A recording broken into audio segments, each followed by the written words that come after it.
क्या मैं आप लोगों को सुनाई दे रहा हूँ?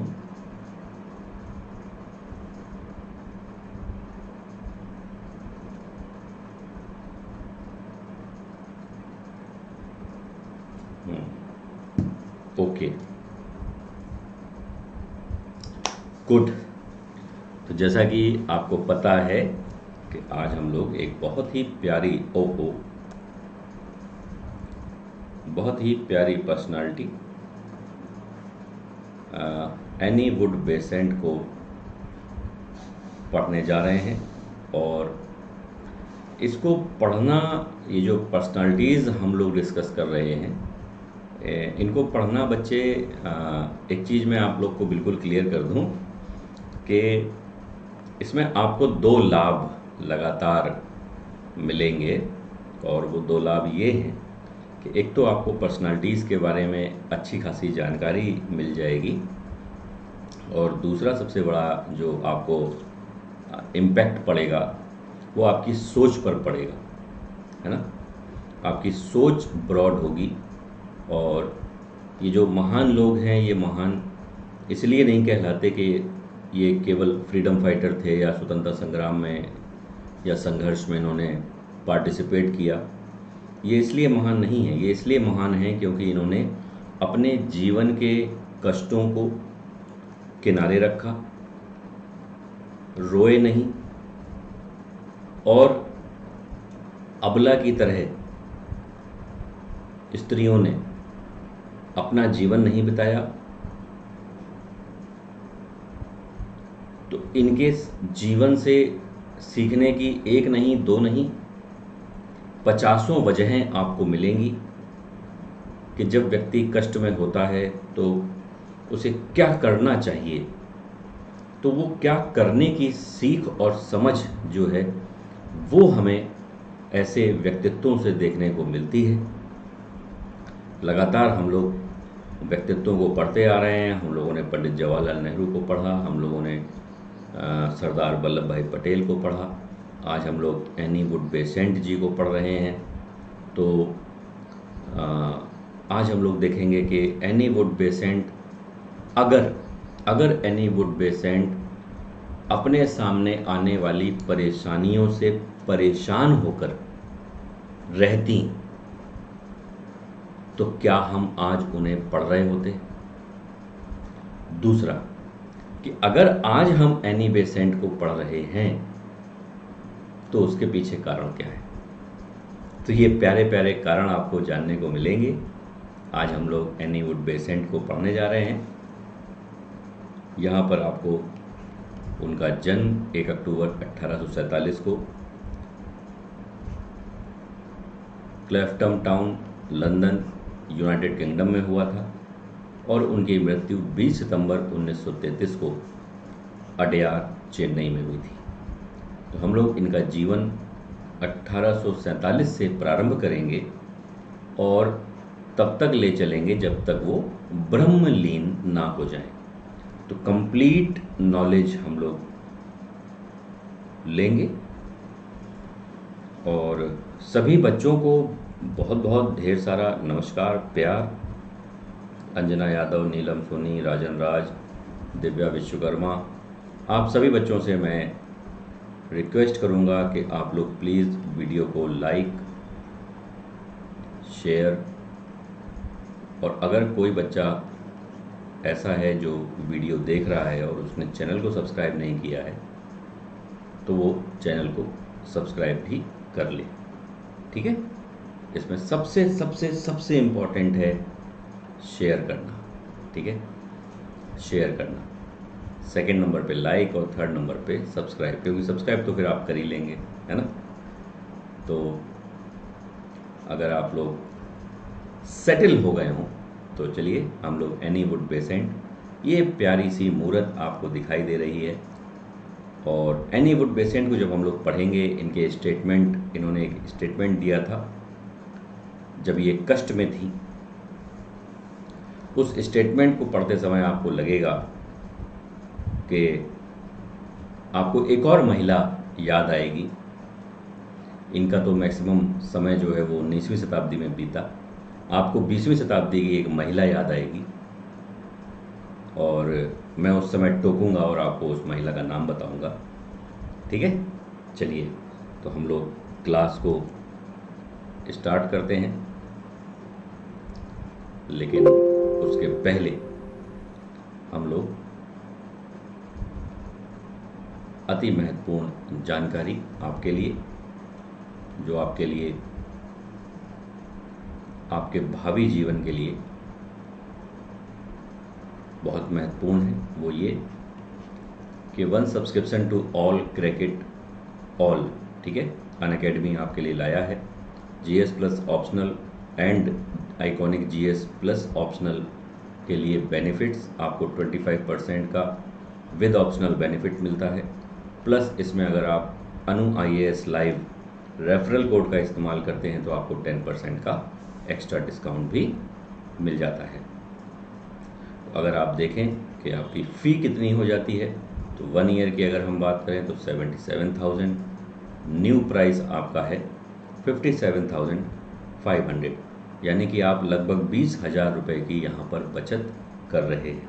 ठीक है, 2 साल की बात करें तो 1,12,000, जबकि अगर आपको पे करना है तो फिर 83,100 रुपये आपको मात्र पे करने हैं। और सबसे बड़ी बात कि आप कोई ऑफ़र लेते समय अगर आप लोन का इस्तेमाल करते हैं तो वो भी एप्लीकेबल है। ठीक है, तो यहाँ पर देख लीजिए आइकॉनिक की फ़ी डिटेल आपको यहाँ पर दिखाई गई है। ठीक है, आगे बढ़ते हैं तो अनअकैडमी आपके लिए लाया है chase your UPSC dream, nothing can stop you with our loan for UPSC preparation on Unacademy. इसमें आपके लिए बेनिफिट्स क्या क्या हैं, तो 0% इसकी प्रोसेसिंग फ़ी है, 0% इंटरेस्ट रेट है, अप्रूवल इन 2 आवर्स है, नो हिडन चार्जेस हैं, मिनिमल पेपर वर्क है और फ्लेक्सिबल टेन्योर है। तो इन सब चीज़ों को पढ़कर आपको इतना तो समझ में आ ही गया होगा कि अगर आप लोन लेते हैं तो इस लोन को लेने में भी आपको कोई प्रॉब्लम नहीं है ना। तो जल्दी से अपना विचार बनाइए और इस प्यारे प्यारे अनअकैडमी के ऑफर्स का लाभ लीजिए। अब यहाँ पर अगर मैं आपसे कहूँ कि UPSC CSC mega subscription offer, अगर आप मई में सब्सक्रिप्शन लेते हैं तो वो जुलाई 2022 तक चलता है, यानी कि 1 ईयर से एक्सटेंशन आपको दिया जा रहा है प्रीलिम्स तक का। जब तक प्रीलिम्स नहीं हो जाएगा तब तक आपका जो ऑफ़र है वो वैलिड रहेगा, 1 ईयर के साथ भी और 2 ईयर के साथ भी। बस याद रखना कि जब आप सब्सक्रिप्शन लें तो अनु आईएएस लाइव का इस्तेमाल करना बिल्कुल ना भूलें। ओके, तो इसका इस्तेमाल आप लोग ज़रूर करिएगा। Note, guaranteed subscription 1 year valid till July 2022 and guaranteed 2 year valid till July 2023, ये गारंटी है आपको। और ऑफ़र जीएस आइकॉनिक कॉम्बो और ऑप्शनल सब्सक्रिप्शन सभी पर बिल्कुल इक्वली डिस्ट्रीब्यूटेड है, कहीं आपको कोई परेशानी नहीं आएगी। और हमारे प्यारे बच्चों के लिए India's biggest scholarship test Unacademy combat compete crack and conquer for UPSC aspirant, free registration है, एकदम फ्री भैया, कोई आपको पैसा देने की जरूरत नहीं है। Combat available in Hindi and English also. Take the combat live from Android app. ठीक है, win from a scholarship pool of ₹4 crore. ठीक है, 4 करोड़ का पूल प्राइज है। एवरी संडे 11 AM को होता है, ये आपको पता है। एनरोलमेंट आपका एकदम फ्री है, बस एनरोल आपको किससे करना है, तो अनु आईएएस लाइव के थ्रू आपको एनरोल करना है। ये ज़रूर याद रखने वाली बात है। ठीक है, और अगर आप एनरोल करते हैं तो यहाँ पर आप देख सकते हैं अगर आपकी रैंक 1 से 3 तक आती है तो आपको 1 ईयर का UPSC CSE GS plus subscription जो है वो आपको फ्री मिल जाता है। रैंक 4 to 10 आती है तो 75% का, 11 से 50 तक 50% और 51 से 500 तक 25% का आपको स्कॉलरशिप मिल जाती है। इवन मैं तो कहूँगा 25% भी आपके लिए बहुत ज़्यादा हो जाता है, ठीक है। तो इसको मिस करना बिल्कुल ना भूलें। और जितनी भी जानकारियाँ मैं दे रहा हूँ डिस्क्रिप्शन बॉक्स में सारी जानकारियाँ आपके लिए अवेलेबल हैं। तो किसी भी जानकारी को अगर आपको और फर्दर आपको जाना है, उसे अवेल करना है, उसे एक्सेप्ट करना है, तो डिस्क्रिप्शन में सबके लिंक पड़े हुए हैं। जैसा कि आपको पता है कि 26 मई से 2021-22-23 के एस्पिरेंट्स के लिए बैचेज स्टार्ट हो गए हैं। तो आप ये देख सकते हैं, फोनिक्स बैच या phoenix revision batch for UPSC CSE, इसमें आपको बाइलिंगुअल इंग्लिश और हिंदी के बैचेस आपको यहाँ पर देखने को मिल जाते हैं 26 मई, ठीक है, विद इंडियाज़ टॉप एजुकेटर्स। इसमें आपको special design for learners preparing for CSE 2021 course is designed first 2 months for mains focused, then prelims revision and lastly full flagged mains revision, okay। तो prelims plus mains test series चलेगी, live classes by top educators। so don't worry, don't miss this kind of opportunity that Unacademy gives you। एक और प्यारा सा हमारा course है जिसका नाम है गुरुकुल, ठीक है, Gurukul plus revision batch UPSC CSE 2021। ये बाइलिंगुअल में आपका स्टार्ट हो रहा है 26 मई से।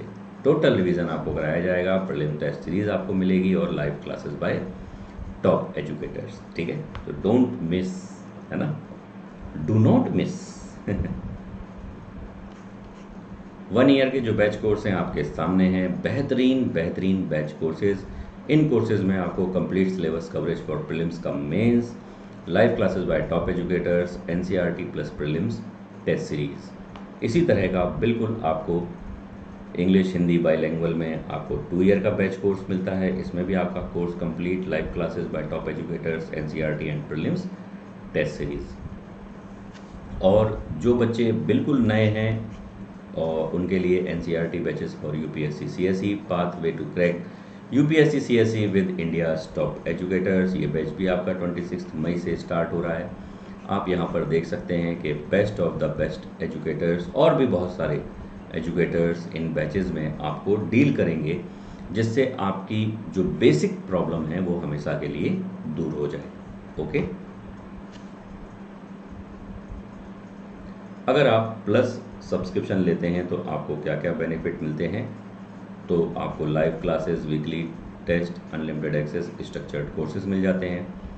आइकॉनिक में जाते हैं तो personal guidance, study planner, study material, experts guideline और टेस्ट एनालिसिस, ये आपको एक्स्ट्रा बेनिफिट मिलते हैं अगर आप आइकॉनिक सब्सक्रिप्शन लेते हैं। प्लस में जाते हैं तो आपको यहाँ पर ये फी डिटेल दी गई है और ये जो डार्कन पोर्शन है ये आपका मंथली पेमेंट है। तो अगर आप 36 मंथ्स के लिए जाते हैं तो आपको केवल 2500 रुपये प्रति माह देने होंगे और आप बेहतरीन यूपीएससी सीएसई जीएस सब्सक्रिप्शन ले सकते हैं। 24 मंथ्स की अगर हम बात करें तो 3000 रुपीज़ और 12 मंथ्स की बात करें तो 4125 रुपीज़ के साथ आप अनअकैडमी के साथ जुड़ सकते हैं और यूपीएससी सीएसई जीएस सब्सक्रिप्शन पा सकते हैं। उसी तरह से अगर आप आइकॉनिक में जाते हैं तो उसकी डिटेल यहाँ पर दी गई है, जो 4271, 4823 और 6208 पर मंथ देकर आप आइकॉनिक का लाभ ले सकते हैं। तो किसका इंतजार है, जल्दी से सब्सक्रिप्शन लो। UPSC CSE optional combo pack, UPSC CSE GS plus UPSC CSE optional, अगर आप इनका इस्तेमाल करते हैं तो आपको केवल 2806 रुपये पर मंथ देने होंगे और आप जीएस और ऑप्शनल दोनों को अवेल कर सकते हैं 36 मंथ तक के लिए। तो आप समझ सकते हैं कि ये उन बच्चों के लिए सबसे बेस्ट है जो सीरियस है अबाउट यूपीएससी, है ना। सीरियसनेस तो टॉप पर होती है, अगर सीरियसनेस नहीं है तो फिर कोई बात नहीं, लेकिन अगर आप सीरियस हैं तो यहाँ पर आप 36, 24 और 12 मंथ्स के बारे में मैनेज कर सकते हैं आसानी से। So now guys, Unacademy, let's crack it. ठीक है, तो उम्मीद करते हैं जितनी भी जानकारियाँ मैंने आपको दी आपको अच्छे से समझ में आ गया होगा। सो डोंट फॉरगेट, इतने सारे ऑफ़र्स का लाभ, आप किसी भी ऑफ़र का लाभ जल्दी से जल्दी लीजिए और प्लस या आइकॉनिक में जल्दी से जल्दी जुड़ जाइए। ठीक है, बिल्कुल। राम कुमार, विष्णु पांडे, एमडी खान, सर जी मैंने आपसे ज्योग्राफी पढ़ी थी पिछले साल, आपने बहुत ही शानदार पढ़ाया।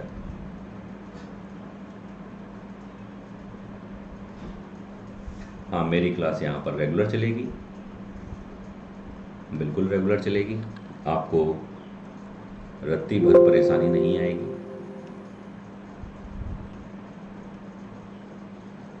चलिए अब हम लोग अपनी प्यारी सी क्लास को स्टार्ट करते हैं।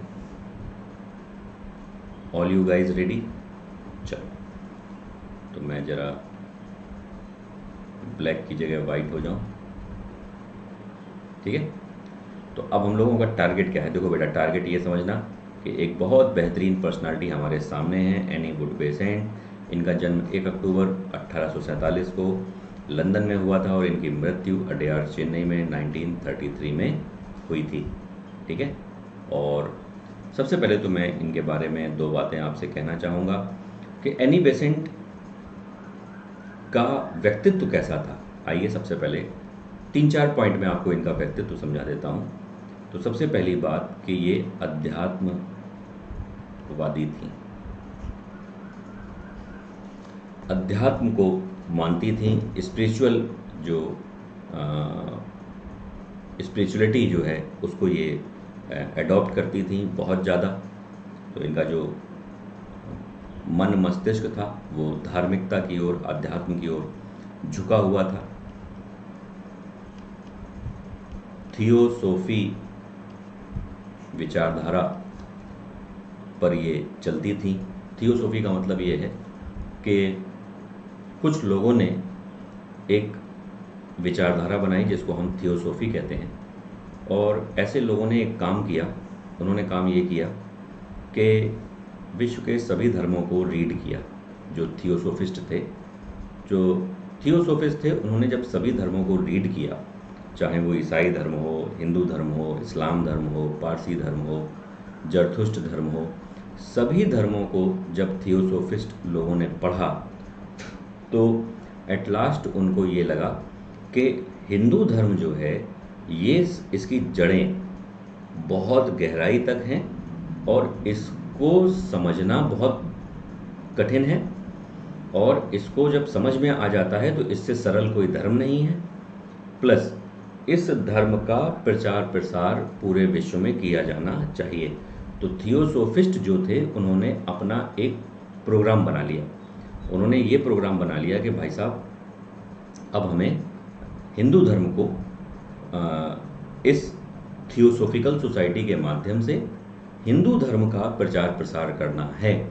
ये थियोसॉफिस्ट जो थे उनका ये टारगेट था। बात समझना, ठीक है। आप ऑलकॉट का नाम सुनते होंगे, मैडम ब्लावत्स्की का नाम सुनते होंगे, है ना।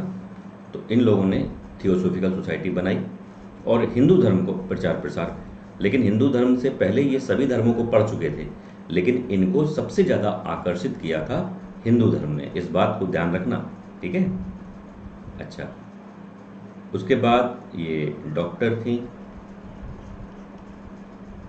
उसके बाद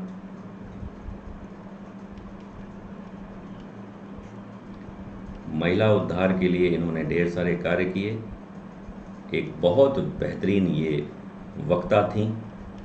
अपने स्पीच पावर की वजह से इन्होंने लगभग सभी जगह पे अपनी लोकप्रियता हासिल करी, और सबसे बड़ी बात कि ये भारत प्रेमी थी। जहाँ से हिंदू धर्म की उत्पत्ति हुई, उस देश के प्रति इनका जो लगाव था, जिनका जो प्यार था, वो अगाध था, अटूट था, है ना।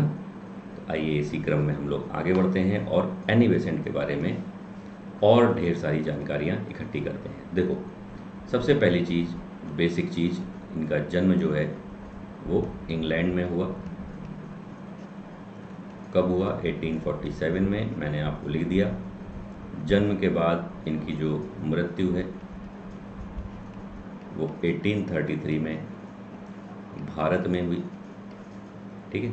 इनके जो पिता थे, बहुत आराम से समझना, बहुत इंपॉर्टेंट बातें हैं बीच बीच में, ठीक है। इनके जो पिता थे वो अंग्रेज़ थे और इनकी जो माता थी वो आयरिश थी, आयरिश, ठीक है। तो माँ की तरफ से ये आयरिश थी, पिता की तरफ से ये अंग्रेज़ थी, यानी कि यूके की, और अपने पूरे जीवन को समर्पित इन्होंने कर दिया था भारत के लिए। तो 3 देशों से इनका संबंध था, ठीक है। तो ये क्वेश्चन भी कभी भी आपसे एग्ज़ाम में आ सकता है। तो आपको वो 3 देश कौन कौन से याद रखने हैं? पहला इंडिया, एनी बेसेंट रिलेटेड है इंडिया से, यूके से और आयरलैंड से, ठीक है। अच्छे अच्छे क्वेश्चन हैं, इनको ध्यान रखना, ठीक है। अच्छा, तो जब ये छोटी थी, जब ये इनका बचपन था, बचपन की अगर हम बात करें तो इनके जो माता पिता थे, माता पिता के धार्मिक विचारों से, रिलीजियस जो उनकी वैल्यूज़ थी, धार्मिक विचार से प्रभावित थी, है ना। निम्न वर्गीय परिवार में इनका जन्म हुआ था, प्रभावित थी, ठीक है। और जब ये 5 वर्ष की थी, जब ये मात्र 5 वर्ष की थी, तो इनके पिता का निधन हो गया। देखो, मेरी एक एक बात बहुत ध्यान से सुनना, पिता का निधन हो गया, क्योंकि तुम्हें सीख मिलेगी। अब देखो, पिता इनके थे डॉक्टर, ठीक है। इनके जो पिता थे ये डॉक्टर थे, ठीक है।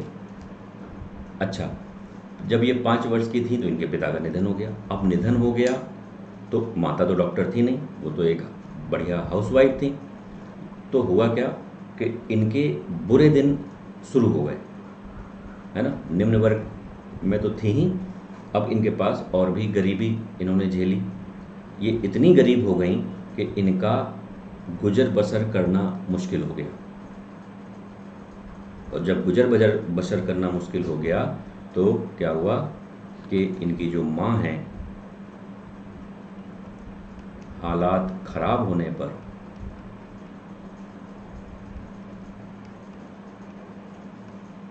माँ इन्हें हैरो ले आई, हैरो ले आई। हैरो मैंने बताया था, है ना, मैंने बताया था हैरो एक शब्द आपको नेहरू के समय। तो हैरो मतलब यूके, ठीक है। जब ये हैरो आ गई तो 17 वर्ष की आयु तक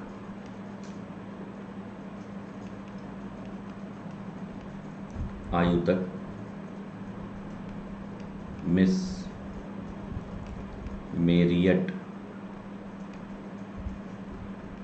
मेरियट के संरक्षण में रही, क्योंकि इनके माता के पास इतने पैसे नहीं थे कि वो अपनी बच्ची का गुजारा चला पाती। तो माँ ने कलेजे पे पत्थर रख के इन्हें मिस मेरियट को दे दिया, तो मिस मेरियट के संरक्षण में रहीं। देखो, एक छोटी सी बच्ची कितना कष्ट सह रही है। 17 वर्ष की आयु तक इन्होंने संरक्षण में रहना इन्हें पड़ा, क्योंकि इनके पास पैसे नहीं थे। वहाँ पर अगर और कोई महिला होती तो उसका दिमाग दूसरी तरह चलने लगता और शायद वो दुनिया की भीड़ में खो जाती, लेकिन एनी बेसेंट ने ऐसा नहीं किया। बहुत कुछ सीखने वाला है इनके जीवन से, एक एक करके हम लोग सीखेंगे। तो तुमको यहाँ तक समझ में आ गया कि एक ऐसी बच्ची जो जिसके पिता का निधन हो गया है और जो अभाव से ग्रस्त है परिवार, वो फिर इंग्लैंड जाता है और वहाँ पर हैरो में इनके जो मिस मैरियट हैं उनके संरक्षण में इन्हें रहना पड़ता है ना। अच्छा, 17 वर्ष की आयु तक जब ये मिस हैरियट के साथ थी तो इन्होंने फ्रेंच बोलना सीख लिया था और इन्होंने जर्मन बोलना सीख लिया था। इन भाषाओं पर इन्होंने पकड़ बना ली थी, फ्रेंच और जर्मन पे। आप देखिए, अगला सीखने के लिए हमेशा तैयार है ना।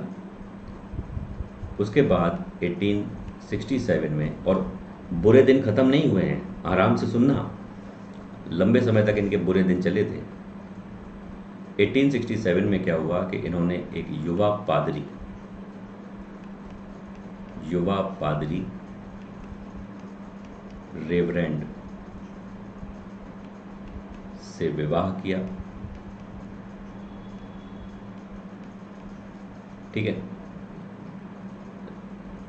प्लस इनके 2 संतान हुई। अब सुनो, इनकी लाइफ ने फिर टर्न लिया। टर्न कैसे लिया कि रेवरेंड जो थे ये संकुचित विचारधारा के थे और जो एनी बेसेंट थी ये खुली विचारधाराओं की थी। तो पति पत्नी में विवाद होना शुरू हो गया। क्या शुरू हो गया? पत्नी और पति में विवाद शुरू। और ये विवाद इतने पर ही ख़त्म नहीं हुआ। इस विवाद ने क्या किया, 1874 में दोनों अलग हो गए। अब मुद्दा क्या हुआ? मुद्दा ये रहा कि एनी बेसेंट जो हैं और इनके जो पति हैं रेवरेंड, जब ये दोनों अलग हो गए तो अब बच्चे 2 हैं, 2 बच्चे हैं, तो उन 2 बच्चों का क्या होगा? अब ये प्रश्न उठा, क्या होगा बताओ। अच्छा तुम बताओ, उन 2 बच्चों का क्या होगा? तो हुआ क्या कि चूंकि एनी बेसेंट अभावग्रस्त थी, इनका कोई आमदनी का जरिया नहीं था, है ना। तो क्या हुआ कि इनके जो पति थे उन्होंने केस कर दिया, उन्होंने बच्चों के लिए केस कर दिया कि हमें तो बच्चे चाहिए और एनी बेसेंट के पास बच्चे नहीं रहने चाहिए, क्योंकि एनी बेसेंट के पास कोई उनको रखने का, उनके पालन पोषण का कोई साधन नहीं है, संसाधन नहीं है। तो पति ने जब केस किया तो उस केस को ये जीत गए। ठीक है, तो ये जो 2 संतानें थीं ये उनके पति रेवरेंड के पास रहना उन्होंने शुरू कर दिया, या स्पष्ट अगर हम कहना चाहें तो एनी बेसेंट से बच्चों को छीन लिया गया, एक माँ से बच्चों को छीन लिया गया। तो ये एनी बेसेंट के जीवन का मैं समझता हूँ सबसे बड़ा दुख का समय था, जब किसी माँ से उसके बच्चे को छीन लिया जाए। बताओ, अच्छा है?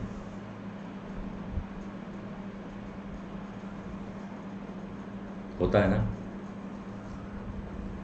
क्यों?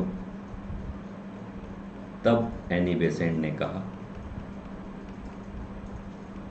अब देखो एनी बेसेंट कितनी बड़ी बात कहने जा रही हैं, बहुत ध्यान से सुनना और बहुत आराम से सुनना, कि जब उनके बच्चे छीन लिए गए एनी बेसेंट के, तो एनी बेसेंट ने एक स्टेटमेंट जारी किया और एनी बेसेंट ने कहा, मैं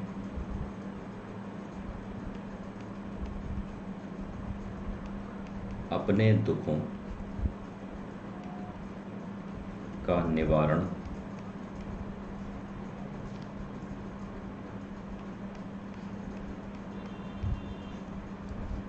दूसरों के दुख दूर करके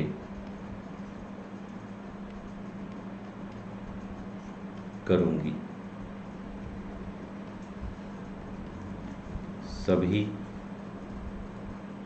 सभी अनाथ असहाय,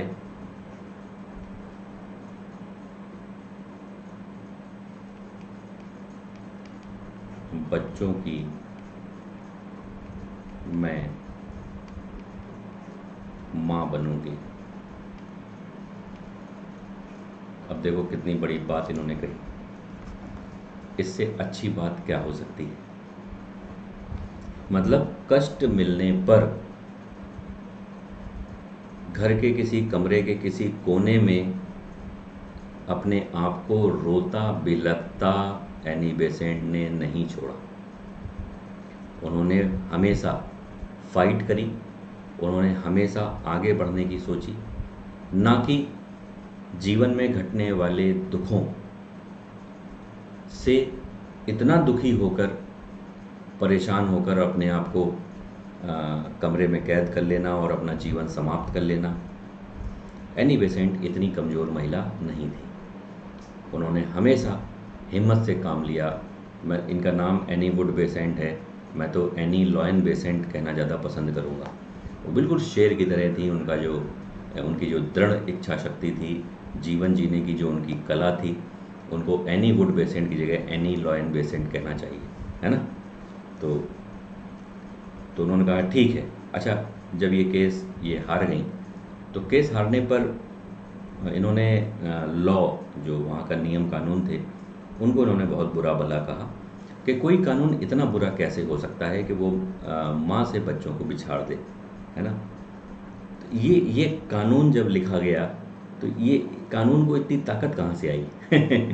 उन्होंने ये बोला एनी बेसेंट ने कि वे कानून को इतनी ताकत कि वो ये लाइन लिखे कि बच्चे अपनी माँ के साथ नहीं रह सकते। देखो कितनी बड़ी बात है।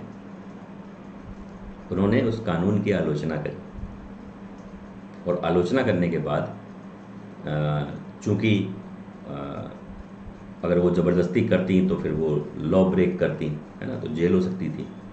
तो बेचारी दुख सह कर रह गई और फिर उनके मन से जो बात निकली वो ये थी, मैं अपने दुखों का निवारण दूसरों के दुख दूर करके। अच्छा, अभी यहाँ इंडिया नहीं है, ये बात ध्यान रखना, है ना। इंडिया अभी नहीं है, अभी ये आयरलैंड इंग्लैंड वाले एरिया में घूम रही हैं, है ना, जर्मनी फ्रांस घूम रही हैं। ठीक है, अब देखो आगे क्या होता है।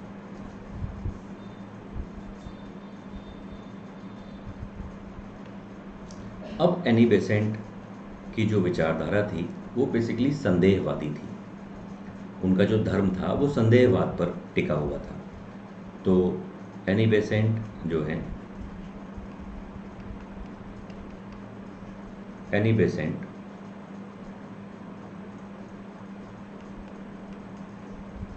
चार्ल्स ब्रेडला, एक बहुत बड़ा नाम है चार्ल्स ब्रेडला, बहुत बड़ा नाम है, ठीक है। तो एनी बेसेंट चार्ल्स ब्रेडला के संपर्क में आई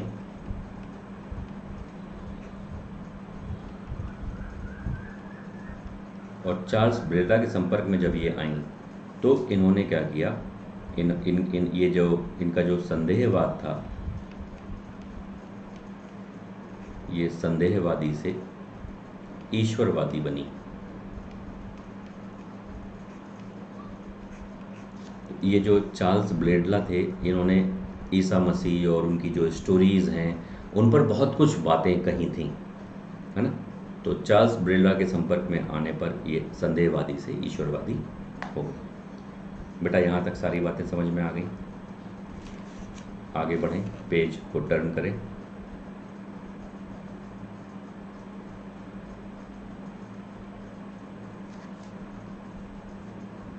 अच्छा, इसी बीच एक और व्यक्ति के संपर्क में आई, उनका नाम था विलियम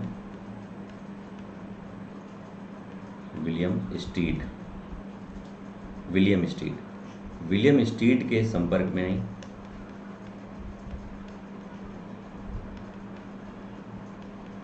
विलियम स्टीड के संपर्क में आने पर इनका लेखन कार्य प्रारंभ हुआ, है ना। इन्होंने बहुत सारे, मतलब सैकड़ों पुस्तकों पेपरों का इन्होंने लेखन किया एनी बेसेंट। है ना। बहुत ही विदुषी महिला थी, इसमें कोई दो राय नहीं है, लेकिन अभी भी भारत नहीं है ना। धीरे धीरे भारत में प्रवेश करेंगी, है ना। और धीरे धीरे लोकप्रिय हुई और इंग्लैंड में महिला ट्रेड यूनियन की सेक्रेटरी रही। ये सब पॉइंट लिख लेना। महिला ट्रेड यूनियन की सेक्रेटरी रही कई वर्षों तक,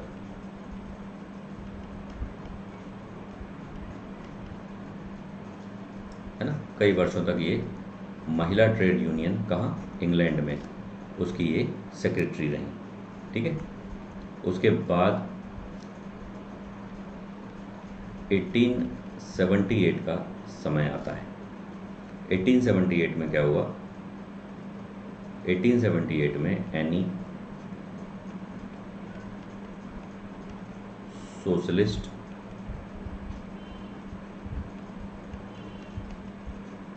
विचारों से प्रभावित हुई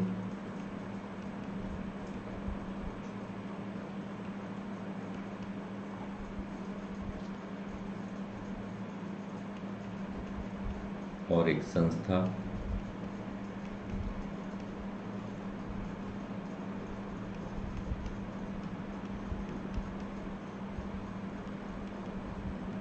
सोशलिस्ट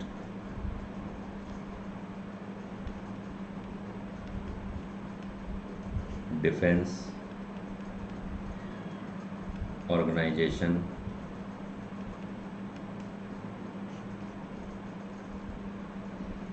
बनाई।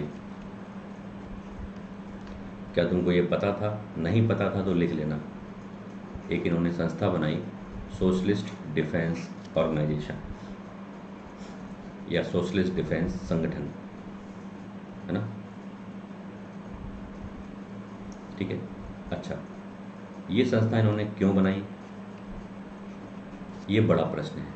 तो इन्होंने इसलिए बनाई थी 1883 में कि जो इंग्लैंड के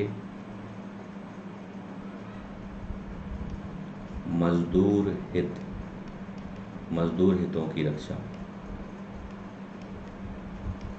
इंग्लैंड में मजदूरों के साथ बहुत ही दुर्व्यवहार होता था। उस दुर्व्यवहार से एनी बेसेंट बहुत ज़्यादा परेशान थी। तो जब ये महिला ट्रेड यूनियन की सेक्रेटरी रहीं और पॉलिटिकली इंग्लैंड में इन्वॉल्व रहीं क्योंकि उनके पिता वहाँ के थे, और फिर जब ये सोशलिस्ट विचारधारा से प्रभावित हुई तो फिर इन्होंने, सोशलिस्ट तो आप जानते हो, सत्ता मजदूरों को दे दो, है ना, समाजवाद तो यही कहता है। तो इन्होंने मजदूरों के हितों की ओर ध्यान दिया। और सोचो, इतने सारे जीवन में कष्ट सहने के बावजूद भी वो न केवल अपने देश को बल्कि विश्व को देने की बात कर रही हैं। उन्होंने अपना योगदान दिया विश्व को। ये कितनी अच्छी और कितनी सीखने वाली बात है कि जीवन में कष्टों का होना एक अलग बात है, और उन कष्टों के साथ तुम्हें जीना है या उन कष्टों से पार निकल के तुम्हें संसार को कुछ देकर जाना है। अगर एनी बेसेंट संसार को देकर ना गई होती तो हम और आज एनी बेसेंट को नहीं पढ़ रहे होते, है ना। खैर चलो, 1883 तक हम लोग पहुंच गए। उसके बाद देखो, इसके बाद क्या हुआ? 1889 में एनी बेसेंट जो हैं ये थियोसॉफिकल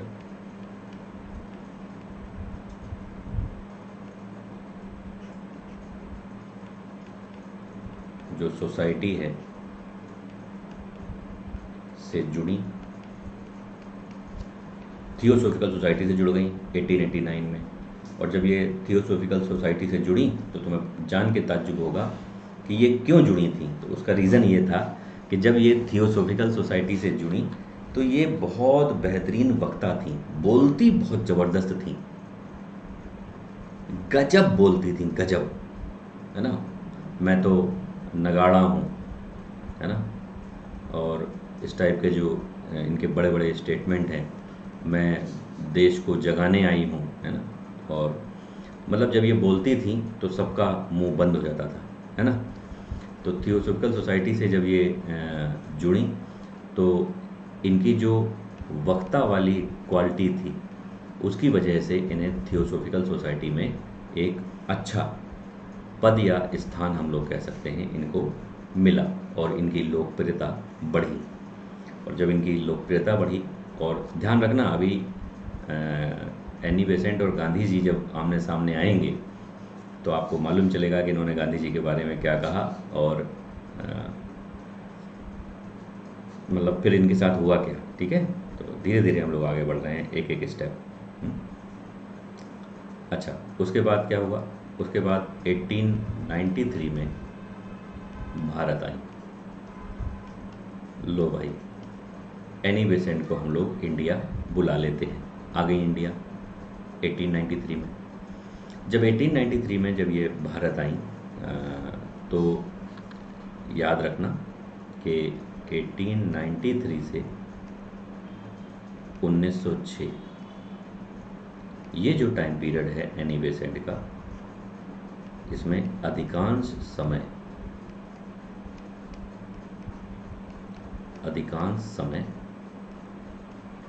बनारस में बीता। ये बढ़िया क्वेश्चन है तुम्हारे लिए। बहुत से बच्चे आंसर करेंगे मद्रास। मद्रास नहीं है।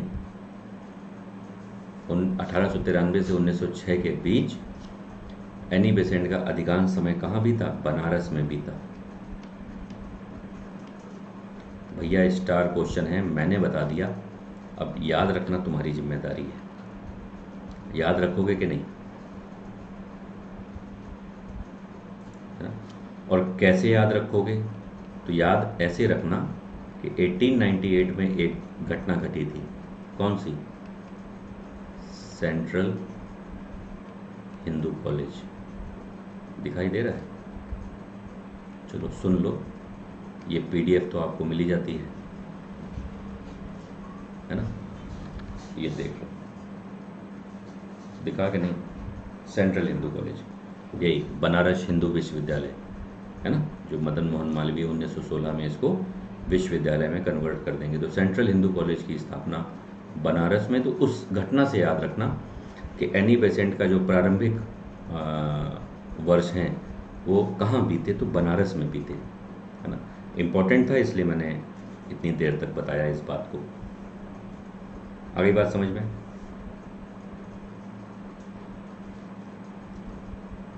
और 1893 में जो विश्व धर्म संसद हुई थी, याद आया? विश्व धर्म संसद, है ना, उसमें भाग लिया। अब चूंकि 1889 में ये थियोसॉफिकल सोसाइटी से जुड़ गई थी, तो 1893 में जब ये विश्व धर्म संसद में, जिसमें स्वामी विवेकानंद 11 से 12 बार बोले थे, वहाँ पर एनी बेसेंट भी उपस्थित थी, है ना।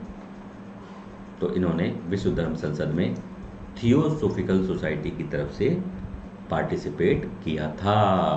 प्यारे बच्चों, ध्यान से एक एक क्वेश्चन, ठीक है। अच्छा, उसके बाद जैसा कि हमको पता है कि थियोसॉफिकल सोसाइटी की जो स्थापना है वो दो लोगों ने करी थी। एक आलकाट साहब थे और एक मैडम ब्लावस्की थी। ओह सॉरी,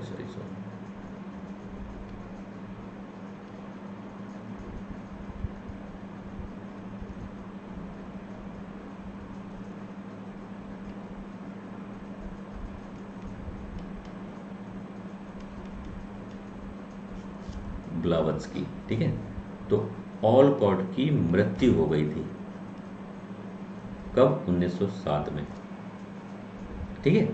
तो इनकी मृत्यु पर जो थियोसोफिकल सोसाइटी थी, अच्छा एक मिनट यहाँ लिख देता हूँ, जो थियोसोफिकल सोसाइटी थी उसकी अध्यक्षा बन गई, अध्यक्षा बनी बेसेंट। और याद रखना, मृत्यु तक, अपनी मृत्यु तक इन्होंने अध्यक्षता की थी थियोसोफिकल सोसाइटी की, है ना। तो थियोसोफिकल सोसाइटी की अध्यक्षा कब बनी, क्यों बनी? ऑलकार्ट की मृत्यु हो गई थी, ये प्रेसिडेंट थे उस समय। और फिर जब अध्यक्षा बनी तो कब तक रही? तो मृत्यु तक, अपनी 1933 तक। यस और नो? ये बातें समझ में आ गई, है ना। आगे बढ़ो।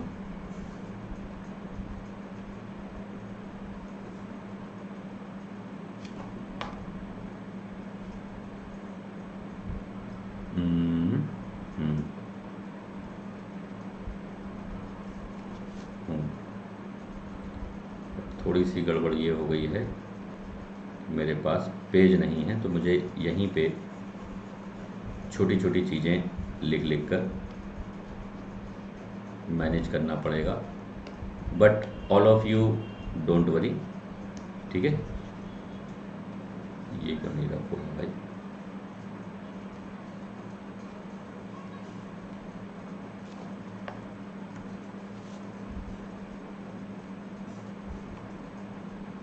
हाँ भाई, ठीक है। अब देखो, अब आएगा मज़ा। अब इन्होंने 1907 में ऑलकार्ट की मृत्यु के बाद अपने आप को थियोसोफिकल सोसाइटी का अध्यक्ष बना लिया। जब इन्होंने अपने आप को अध्यक्ष बनाया तो इनकी जो आइडियोलॉजी थी वो क्या बनी कि इन्होंने, नोट करना, इन्होंने पाश्चात्य भौतिकवादी, पाश्चात्य भौतिकवादी सभ्यता की आलोचना की। क्या की? आलोचना की, ठीक है। प्लस प्लस इन्होंने क्या किया? प्राचीन हिंदू धर्म का प्रचार प्रसार किया। बताओ, ये बातें समझ में आई कि नहीं आई, है ना। ठीक है, पहले इंपॉर्टेंट बात। उसके बाद हम सब लोग जानते हैं कि 1916 में इन्होंने क्या किया था। स्क्रीनशॉट ले लेना इसका, ठीक है, क्योंकि मैं इसे रफ करूँगा, जब कहूँ तब स्क्रीनशॉट लेना। 1916 में आपको पता है कि इन्होंने होम रूल लीग बनाई, होम रूल लीग बनाई, ठीक है। और ये अपने जो इनका राजनीतिक कैरियर था या राजनीतिक जीवन था, उसके चरम पर ये थी 1912 से 18 के बीच, ये इनका चरम था। तो इन्होंने होम रूल लीग बनाई, है ना। इनके साथ साथ तिलक ने होम रूल लीग बनाई, लेकिन जो इनकी होम रूल लीग थी वो अखिल भारतीय थी। पूरे भारत में इन्होंने अपने होम रूल लीग की क्या खोली थी? शाखाएं, ठीक है। और कोई बताएगा होम रूल लीग का उद्देश्य क्या था?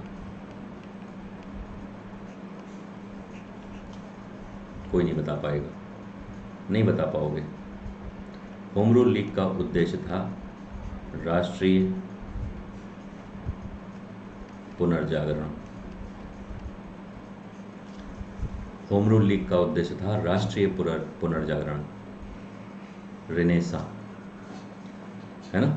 महिलाओं की दशा में सुधार, शिक्षा में सुधार, मजदूरों की दशा में सुधार, किसानों की दशा में सुधार, मतलब एक ओवरऑल सामाजिक, आर्थिक, राजनीतिक, धार्मिक सभी में बेहतरीन ढंग से सुधार हो, और एक राष्ट्रीय पुनर्जागरण का बिगुल बजाया था होम रूल लीग के माध्यम से श्रीमती एनी बेसेंट ने, ठीक है।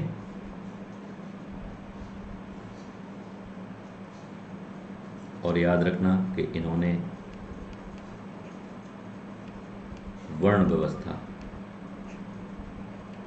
व्यवस्था की प्रशंसा की।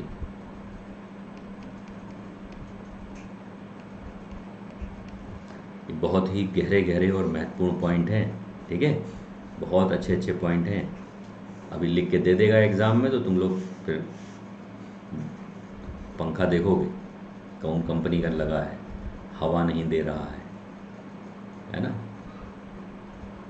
तो वर्ण व्यवस्था की इन्होंने प्रशंसक थी वर्ण व्यवस्था की। इनके हिसाब से सब कुछ बहुत सही था, क्योंकि हिंदू धर्म को ये फॉलो करती थी, उसके बेसिक्स को फॉलो करती थी हिंदू धर्म के।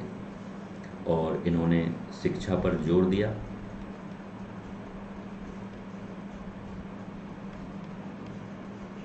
शिक्षा पर इन्होंने जोर दिया। तो सेंट्रल हिंदू कॉलेज जो है वो हमारे आपके बीच चर्चा का विषय रहता है, ये तो हम लोग को समझ में आ रहा है। और इन्होंने एक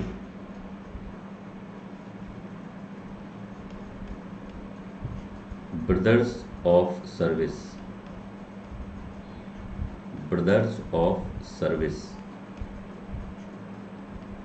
संस्था बनाई।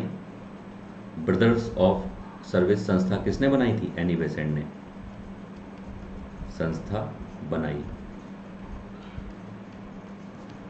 है ना। अब आपका प्रश्न ये कि सर ये संस्था एनी बेसेंट ने क्यों बनाई थी? ब्रदर्स ऑफ सर्विस, सुन रहे हो ध्यान से कि नहीं? ब्रदर्स ऑफ सर्विस ये संस्था एनी बेसेंट ने बनाई थी, और इस संस्था को बनाने के पीछे उनका काम था सामाजिक बुराइयों को मिटाना। बहुत बढ़िया बात है।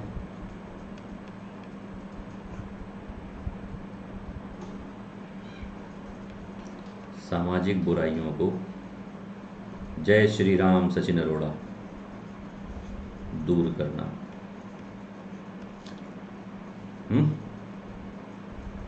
और इस ब्रदर्स ऑफ सर्विस में दूसरा पॉइंट याद रखना कि इसमें विवाह की आयु निर्धारित कर दी गई थी, मेल और फीमेल की।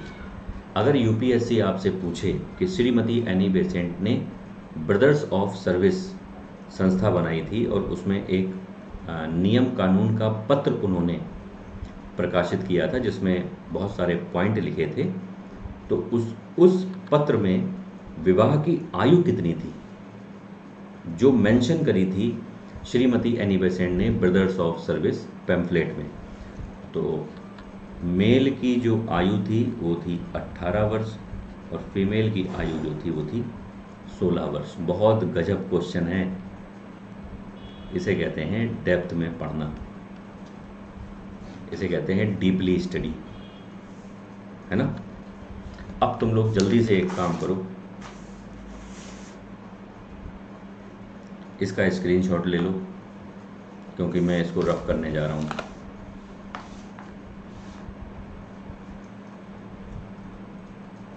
तो तुम्हारे लिए और बेहतरीन रोचक जानकारी।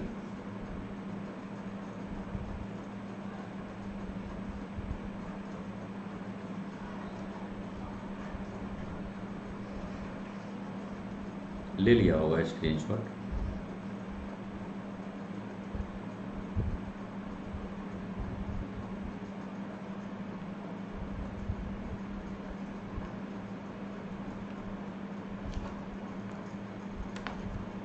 मुझे लगा वो तो नहीं डिलीट हो गया। हाँ भाई, बच्चा लोग रेडी? हाँ, अब देखो फिर इम्पोर्टेंट बात, क्या एनी बेसेंट पुनर्जन्म में विश्वास रखती थी? बताओ, क्या पुनर्जन्म में विश्वास रखती थी? पुनर्जन्म में विश्वास था।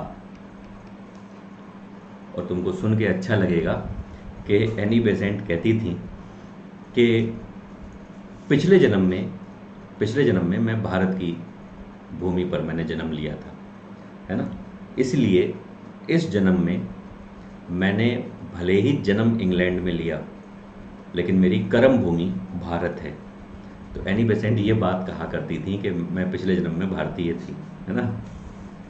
और मोस्ट इम्पॉर्टेंट क्वेश्चन, इन्होंने Bhagavad Gita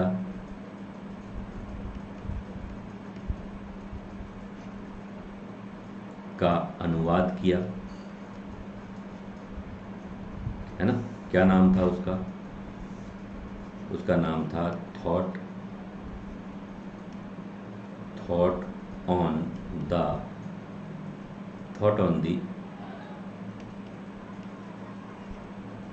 study of the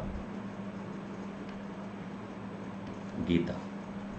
thought on the study of the Gita, ये जो भगवत गीता पर लेख है, ये किसने लिखा है? तो श्रीमती एनी बेसेंट ने। याद रखना, बढ़िया क्वेश्चन है ना।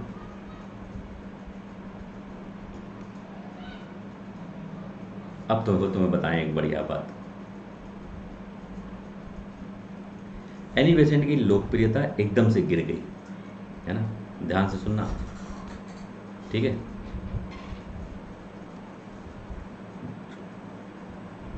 उन्नीस के बाद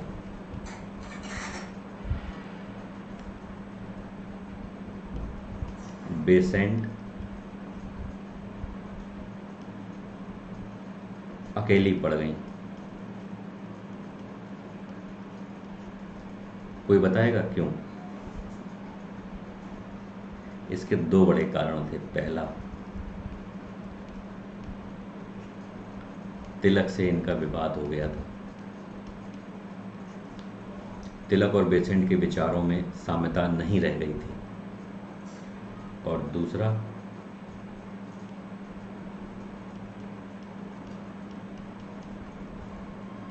असहयोग आंदोलन की आलोचना।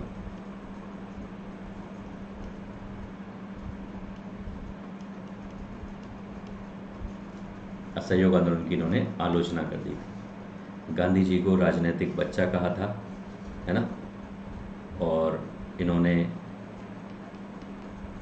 गांधी जी को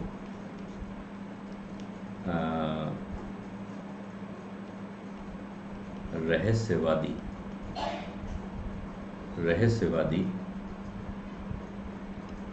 राजनीतिज्ञ कहा। गांधी को बहुत प्यारे प्यारे क्वेश्चन हैं बेटा, इनको बिल्कुल भी मिस ना करना इन क्वेश्चंस को, ये मेरी पर्सनल रिक्वेस्ट है, ठीक है।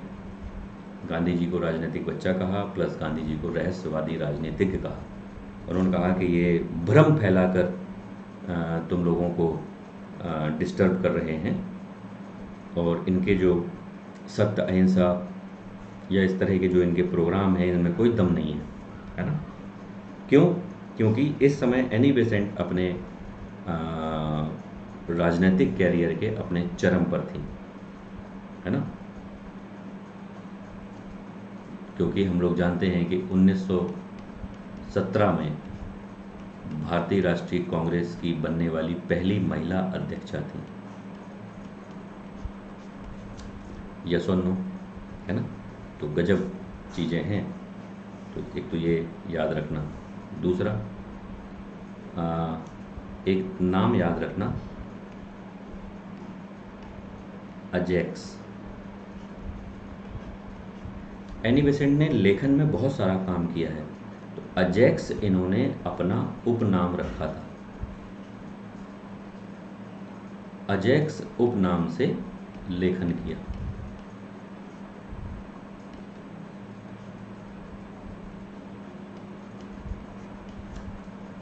अजैक्स उपनाम से, जैसे सिकंदर लोदी ने अपना नाम क्या रखा था? सिकंदर लोदी ने गुलरुख, है ना, गुलरुखी उपनाम से कविताएं लिखता था। तो वैसे ही ये अजैक्स नाम से अपना लेखन कार्य करती थी। याद आया, है ना। अब इनकी मैं इम्पोर्टेंट बुक्स आपको बता दूं, ठीक है। तो बुक्स बताने के लिए मुझे इसे डिलीट करना होगा, तो आप जल्दी से इसको स्क्रीनशॉट ले लीजिए। तब तक मैं इसको जल्दी से स्क्रीनशॉट ले लो।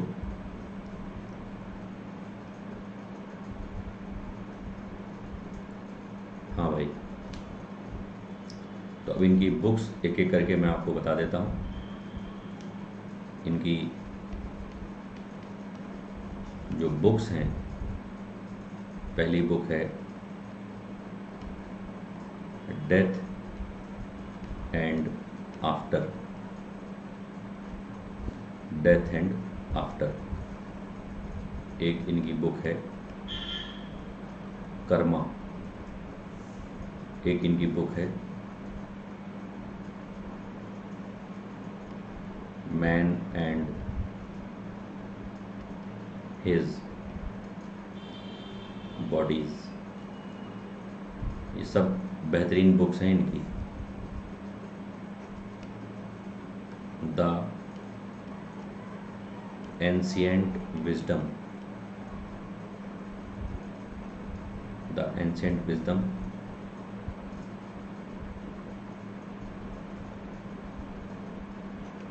The pedigree, the pedigree of man.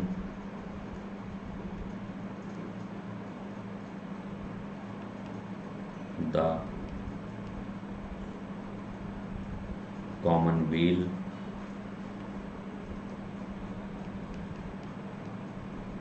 New India.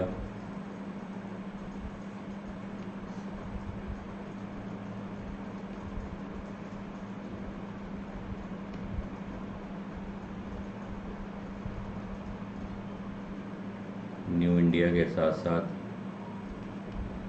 India a nation 1915,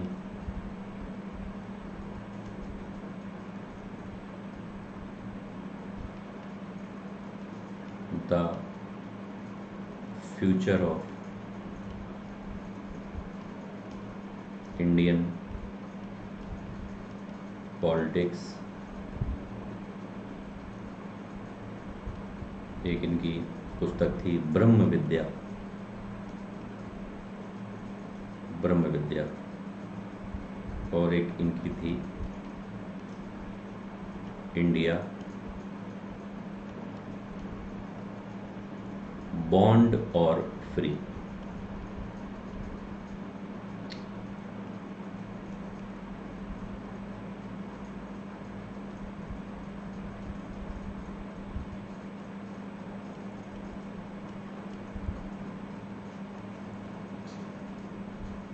बताओ भाई, एनी बेसेंट समझ में आई कि नहीं? दिल पे हाथ रख के बोलो।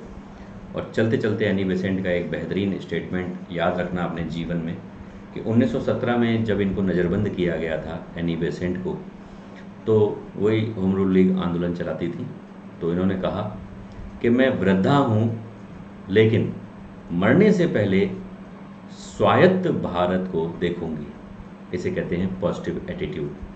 कि जेल में डाला गया है एक 70 साल की महिला को, अंग्रेज़ों को बिल्कुल भी शर्म नहीं थी, और वो 70 साल की महिला कह रही है जेल से, जहाँ उसे उन्हें नज़रबंद किया गया है, तो कह रही हैं मैं वृद्धा हूँ लेकिन मरने से पहले स्वायत्त भारत देखूंगी।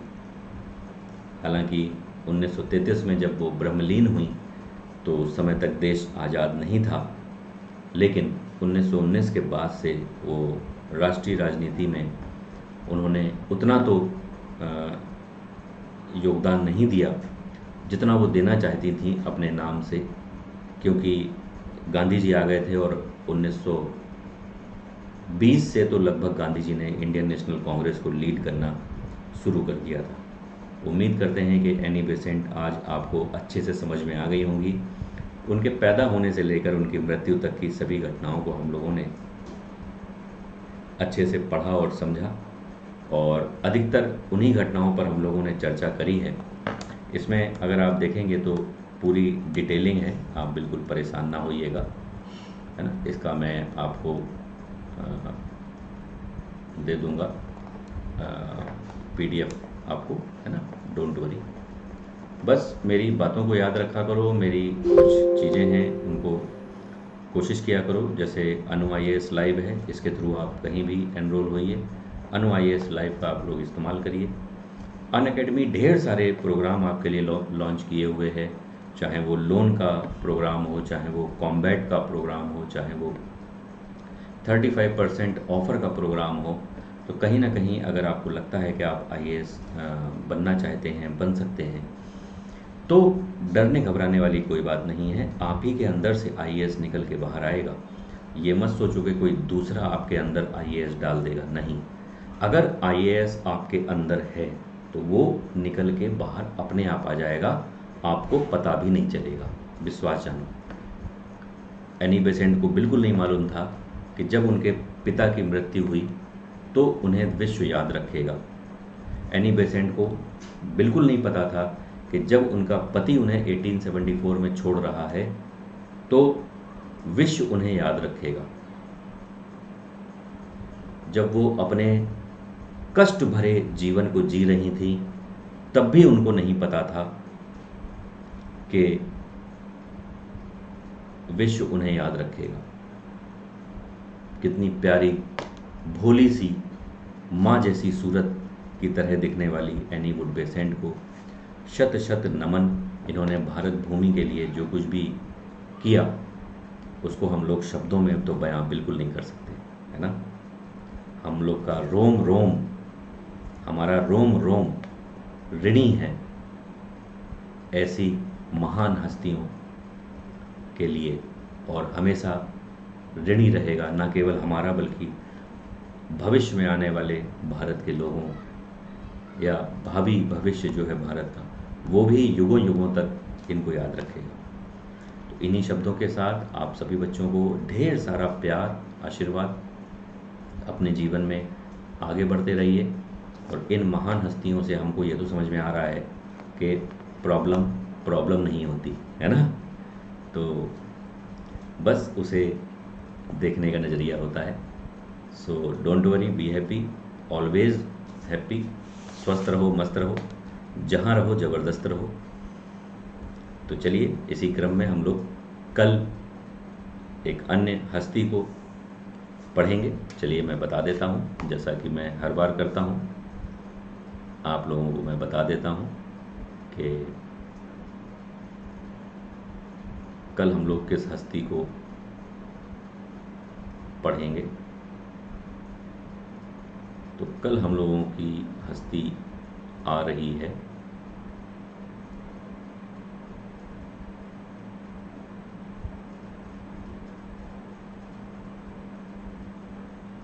सुभाष चंद्र बोस। कल तो भैया सुभाष चंद्र बोस आ रहे हैं, भैया भैया सुभाष चंद्र बोस आ रहे हैं भैया। सो बी रेडी, है ना। बहुत सारे बच्चे वीडियो को बिना लाइक करे चले जाते हैं, बुरा लगता है। चलिए खैर, टाटा बाय।